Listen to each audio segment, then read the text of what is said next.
ഈ സക്സസ് ആയ ആളുകളെ അവരെങ്ങനെയായിരിക്കും പഠിച്ചിട്ടുണ്ടാവുക? സ്കൂളുകളിൽ പഠിച്ചത് എന്തിനു വേണ്ടിയിട്ടായിരുന്നു? ഇപ്പോൾ നമ്മൾ 1-ാം ക്ലാസ്സിൽ പഠിച്ചു, 2-ാം ക്ലാസ്സിൽ പഠിച്ചു, ഒക്കെ വന്ന് SSLC എത്തി അല്ലേ? SSLCക്ക് പഠിച്ചപ്പോൾ എന്തിനു വേണ്ടിയിട്ടാണ് പഠിച്ചത്? മാർക്കിന് വേണ്ടിയിട്ടാണ് അല്ലേ? ശരിക്കും നമ്മളെ പഠനങ്ങളൊക്കെ തന്നെ നമ്മളൊരു റിസൾട്ട് ഓറിയൻറ്റഡ് ആയിട്ടാണ് നമ്മൾ പഠിച്ചത്. റിയൽ ലൈഫിലും നമ്മൾ റിസൾട്ടിന് വേണ്ടിയിട്ടാണ് നമ്മളെ പഠനങ്ങൾ നമ്മൾ ഉപയോഗപ്പെടുത്തുന്നതെങ്കിൽ നിങ്ങൾ കൈ ഒന്ന് ശക്തമായിട്ട് ഇങ്ങനെ പിടിക്കി, നന്നായിട്ട് പിടിച്ചോ, ഏറ്റവും പവർ എടുത്തോ, എന്നിട്ടൊന്ന് ഇങ്ങോട്ട് ഇങ്ങനെ തിരുക്കി. നിങ്ങൾ പറ്റുണ്ടോ? നിങ്ങളെ പിടിച്ചു വെക്കുന്നില്ല അവിടെ ഒരു സാധനം, നമ്മളവിടെ എന്ത് ചെയ്യുന്നുണ്ട്? പിടിച്ചു വെക്കുന്നുണ്ട്.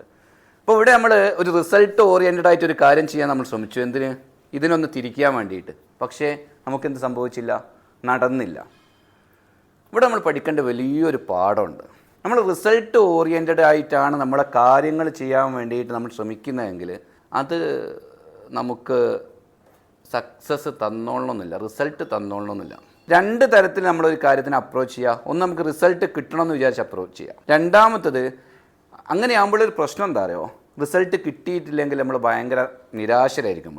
ഇതിന് പകരമായിട്ട് നമ്മൾ ചെയ്യേണ്ടതെന്ന് പറഞ്ഞാൽ നമ്മളെല്ലാം ചെയ്തു നോക്കുക. ചെയ്തു നോക്കുന്ന സമയത്ത് നമുക്ക് ഒരുപാട് അപാകതകൾ വരാം അല്ലേ? നമ്മൾ ഓരോ കാര്യങ്ങൾ ചെയ്യുമ്പോൾ നമുക്കതിൻ്റെ മിസ്റ്റേക്കുകൾ ഇങ്ങനെ മനസ്സിലാവുന്നുണ്ടാവും. തൊട്ടടുത്ത ദിവസം നമ്മൾ ആ മിസ്റ്റേക്ക് പരിഹരിച്ചിട്ട് വീണ്ടും ആ കാര്യങ്ങൾ തന്നെ ചെയ്തുകൊണ്ടിരുന്നാൽ ഓട്ടോമാറ്റിക്കലി നമുക്ക് എന്ത് കിട്ടും? റിസൾട്ട് കിട്ടും. കൂടാതെ നമുക്ക് സ്ട്രെസ്സും ഉണ്ടാവില്ല. ഇവിടെ നമ്മൾ നല്ല സ്ട്രെസ്സ് എടുത്തിട്ട് വളയ്ക്കാൻ നോക്കിയ സമയത്താണ് നമുക്ക് വളയ്ക്കാൻ പറ്റാവുന്നത്. ഈസി ഇങ്ങനെ നിൽക്കുന്ന സമയത്ത് എന്ത് ചെയ്യാം? നമുക്ക് വളയ്ക്കാം. അപ്പോൾ ഏതൊരു കാര്യത്തിനും നമ്മൾ എന്ത് ചെയ്താൽ സ്ട്രെസ്സ് കൂടുതലെടുക്കുന്നതിനനുസരിച്ച് നമുക്ക് ടെൻഷൻ കൂടും. ടെൻഷൻ കൂടുമ്പോൾ നമുക്ക് എന്ത് ചെയ്യാൻ പറ്റില്ല?